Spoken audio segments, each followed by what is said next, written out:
Ongnam ingin keluar dari istana karena kakaknya sudah tidak ada. Tapi Ratu bilang kalau dia harus menjaga adik-adiknya dan anak kakaknya, karena itulah harapan kakaknya kepadanya. Di sisi lain, Selir Huang mengaku meracuni putra mahkota kepada ayahnya. Dia sangat berambisi untuk menjadikan Uiseong sebagai putra mahkota, dan dia sebagai ratu yang sejak awal memang miliknya. Dia meracuni putra mahkota melalui tabib Kwon yang punya hubungan khusus dengannya dulu. Dia juga yakin kalau tabib Kwon akan menjaga rahasianya. Kekhawatiran ayah Selir Huang membuatnya menghentikan penyelidikan. Tertundanya penyelidikan membuat Ratu akhirnya fokus melatih anak-anaknya menjadi putra mahkota, dari pelatihan fisik sampai akademis. Ratu akan membuktikan bahwa anaknya layak menjadi putra mahkota kerajaan. Sementara itu, Selirti meminta bantuan Menteri Yun untuk mendukung Bogong. Dia bahkan memberitahu rahasia Ratu tentang penggunaan obat dari luar. Berita ini pun sampai ke Dewan Kerajaan Huang. Dia pun mengadakan interogasi kepada Tabib Kwon, tapi Tabib Kwon tetap diam. Huang pun mendatangkan saksi yang mengatakan bahwa Kwon memang memakai obat dari luar. Huang pun berusaha menjatuhkan Ratu, tapi Ratu mengelak dan menuduh Huang memfitnahnya. Keadaan malah berbalik. Ratu mengatakan kalaupun ada yang ingin putra mahkota meninggal, itu pasti Huang, bukan Ratu. Huang dan Ibu Suri tampak kesal sekali. Sementara Raja menunda penyelidikan sampai ada bukti yang jelas. Di sisi lain, anak putra mahkota coba diracuni lewat makanannya. Beruntung Ratu segera mengetahuinya. Karena takut diracuni, putri mahkota meminta untuk keluar dari istana. Ratu menentang dan menyuruh putri mahkota bertahan lebih kuat dan melindungi anak-anaknya. Sementara itu, Ibu Suri berusaha menghasut Raja dan berkata kalau Ratu yang membunuh putra mahkota. Tapi Raja tidak percaya begitu saja. Ya iyalah, mana ada ibu yang tega membunuh anaknya. Ibu Suri pun selalu mengungkit bagaimana Raja bisa duduk di tahta, semua berkat dirinya yang sudah membunuh Tain. Pemeriksaan pun berlangsung kembali. Mereka mempermasalahkan tentang penggunaan obat dari luar oleh Ratu. Tabib Kwon akhirnya memberikan keterangan kalau dia mendapat obat itu dari Ratu. Tapi secara mengejutkan, Ratu berkata kalau obat itu pemberian putri mahkota untuk suaminya. Semua orang terkejut, dan Ratu berhasil selamat lagi. Tapi Ratu kok malah nuduh putri mahkota? Istana putri mahkota diperiksa, dan putri mahkota diturunkan tahtanya serta diusir dari istana. Tapi tenang aja ya guys, yaitu semua cuma siasat Ratu supaya mereka bisa keluar dari istana. Dan sekarang putri mahkota serta anak-anaknya aman di rumah yang dijaga oleh Ratu. Karena pewaris agung sudah diusir dari istana, pihak istana harus segera mencari pengganti putra mahkota. Ratu pun mengusulkan untuk melakukan Taehyun, dan jika salah satu putranya tidak bisa menjadi putra mahkota maka dia pun akan turun dari tahtanya.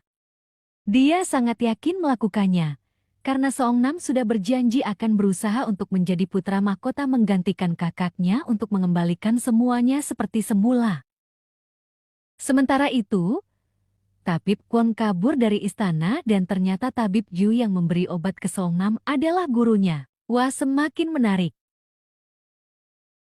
Setelah dibujuk Ratu, Raja pun setuju untuk melakukan Taehyun, tapi sistemnya melalui kompetisi yang aturannya ditentukan oleh Raja.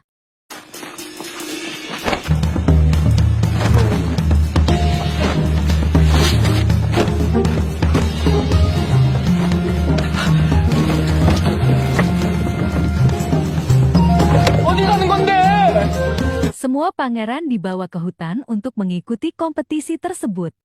Yang bertahan hingga akhir adalah pemenangnya dan menjadi putra mahkota. Kompetisi pun dimulai. 아니, 왜 이래? 뛰어간 잘생긴 놈 찾는 중입니다. 본 적 있습니까? 아니요. 이렇게 잘생긴 남자를 본 적이 없단 말이오? 뭐요? 이보시오. 혹시 나는 어떻소? 내가 됐어. 나도 됐어. Selama kompetisi berlangsung, setiap pangeran akan ditugaskan untuk berlari, memanah dan menyamar sebagai inspektur kerajaan. Dalam penyamarannya, mereka harus mencari Seo Ham Deok dan Park Jong Yu untuk memberikan dekret raja dan membawa mereka ke istana. Mereka diberi waktu selama 4 hari. Seo Hamdeok adalah orang yang menentang dinasti kerajaan dan Park Byung-yu adalah teman lama raja yang menolak bekerja di istana. Di tengah kompetisi hanya 5 pangeran yang serius melakukannya, yaitu Songnam, Bogeum, Jisung, Iseong, dan Simso. Hodong sibuk mencari makanan enak, Ilyong ingin bertemu idolanya, sedangkan Muan sibuk mencari cowok pujaan hatinya, dan 2 orang pangeran sudah gugur di eliminasi pertama. Saat di hutan, Seongnam dipanah oleh segerombolan bandit dan berhasil selamat berkat adanya penjaga istana yang kebetulan lewat.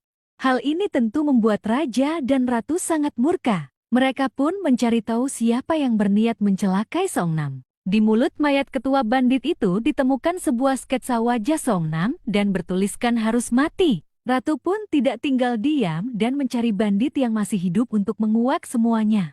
Anggota bandit yang dicari pun akhirnya ketemu. Karena ketakutan, dia pun mengakui kalau ada seorang pria datang menemui bosnya dan menyuruh mereka untuk merampok. Lalu tiba-tiba seorang wanita datang memberi sketsa dan menyuruh mereka untuk membunuhnya. Wanita itu memakai jepit rambut katak dan tubuhnya wangi bunga botan. Ratu pun tahu kalau itu adalah dayang Ibu Suri. Ratu pun datang menemui Ibu Suri dan mengancamnya agar jangan mendekati anak-anaknya dengan menghadiahi tumbuhan talas yang dikenal bisa menjadi racun. Ibu Suri marah karena diancam oleh Ratu, tapi Ratu langsung memberikan sketsa wajah tadi dan Ibu Suri pun hanya terdiam melihatnya. Mantap Ratu!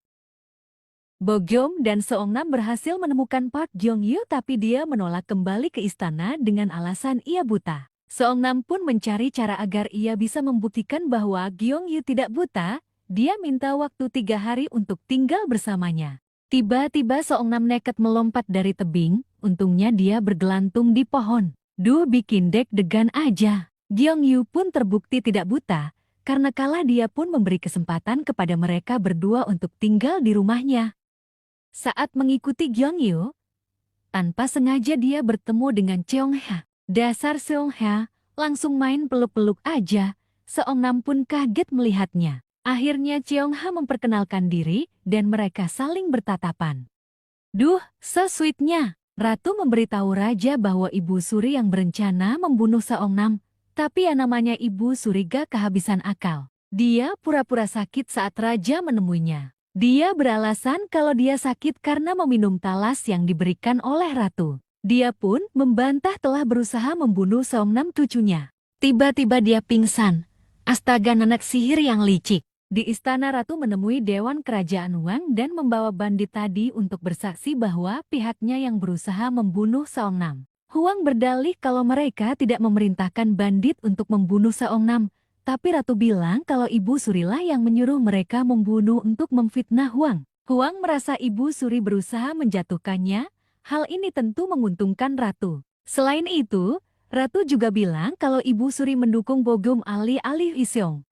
Di sisi lain, Iseong berhasil menemukan Seo Hamdeok dan mengikuti orang yang sedang diancamnya. Sementara Giseong berhasil menemukan tempat Hamdeok berada dan menemukan informasi tentang Hamdeok yang akan merencanakan penyerangan ke istana. Saat bertemu Giseong, Hamdeok ditangkap karena dituduh membunuh. Saat diinterogasi, Iseong menyelamatkannya dengan mengatakan dia melihat bahwa bukan Hamdeok yang membunuhnya. Ternyata itu perangkap Iseong.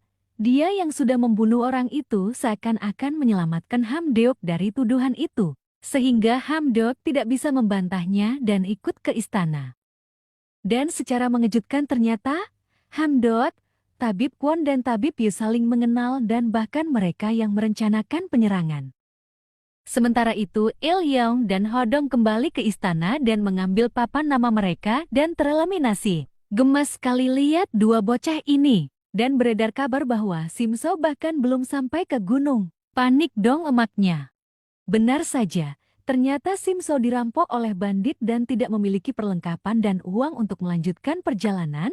Dia pun dibawa pulang ke istana oleh warga karena kelaparan dan lusuh. Selir Ko yang melihat Simso pulang sangat kecewa dengan Simso dan menyuruhnya untuk kembali berkompetisi dan memberikan norigai yang bisa dijual kepadanya walau keadaan Simso sudah sangat memprihatinkan. Simso pun pingsan di depan istana dengan memegang norigai dan